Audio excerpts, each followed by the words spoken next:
Hi, I'm John Holshin with West Coast Armory North. We're going to be talking about home security planning today.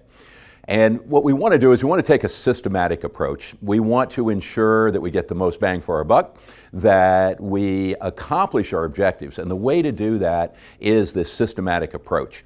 In looking at it, we look at security strategies. Our physical security strategies are to deter, detect, delay, and lastly, defend. So we're looking at creating an environment that is unattractive for potential criminal activity, that's deterring. We're looking to detect any such activity as soon as possible so that we begin to take action. Lastly, or next, we want to delay that person gaining entrance to our property, gaining entrance to the home, since that's specifically what we're talking about. And last, as that last resort actually, is the active defense. Now we can exercise those strategies as well in a layered process where we first examine the property line. What can we do in each of those strategies at the property line? What can we do at the perimeter of the home? And lastly, within the home itself. So at the property line, we look at things like fencing, walls, sometimes even we can use vegetation for this, hedges and that sort of thing. So we want to create a situation, some of these are in conflict with each other where we have to balance them. For example, a wall or a hedge, you can't see what's going on the other side of it, but at the same account, the prospective burglar, for example, can't see inside to be able to make a plan. So that fence or wall also creates the physical barrier that makes it someone has to commit to enter the property in that case.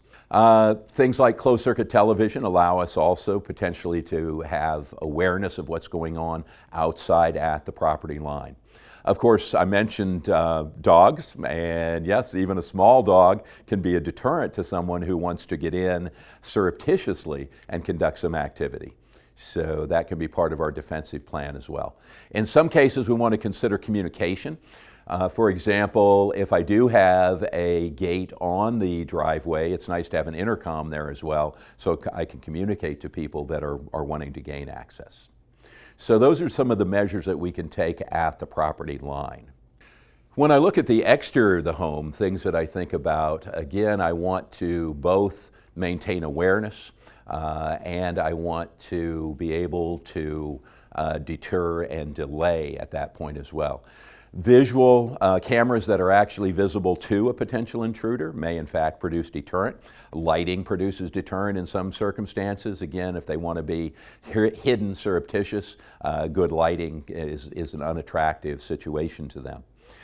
Then we get into delay as well. We want to look at hardening our doors and windows potentially.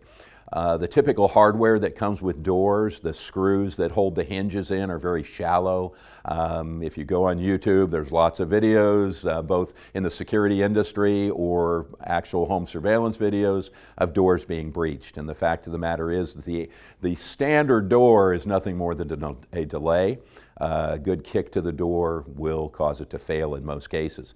However, you can take that exact same door, change the screws in the hinge to 3-inch long screws versus the 1.25 inch that are typically there.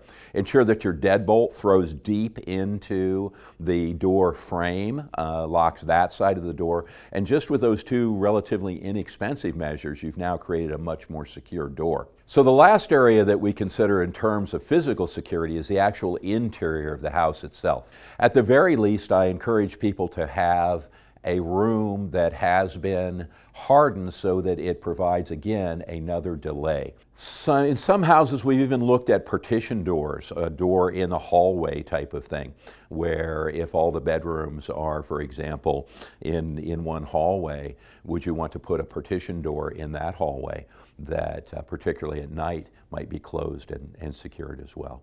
The fact of the matter is, if a person has enough time, unless you're living in a vault, they can get access.